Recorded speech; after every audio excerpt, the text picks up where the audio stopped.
ভাই দেখেন হুদাই কিভাবে মার খায়। এটা কিন্তু ভূত না, এটা একটা মানুষ।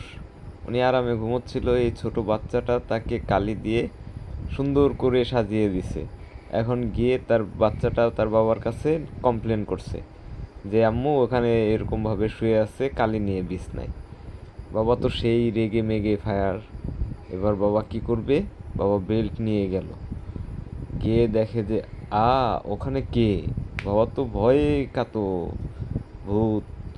বাবা তো গিয়ে ইচ্ছা মতো দিল একটা বাড়ি এবার এবার ছিটকে উঠলো, দেখে সেটা ভূত না, কালি দিয়ে মাখানো পুরো একটা হনুমানের বাচ্চার মতো লাগতেছে। দেখেন, ওরে মার,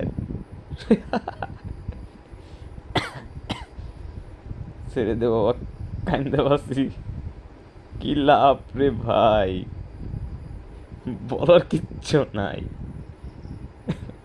ও নিজেও বুঝতে পারতেছে না যে আসলে এখানে কি হচ্ছে। বিনা দোষে কি মারটাই না খেলো বেচারি। ছেড়ে দে আমাকে, ছেড়ে দে, বাঁচাও বাঁচাও, প্লিজ বাঁচাও আমাকে।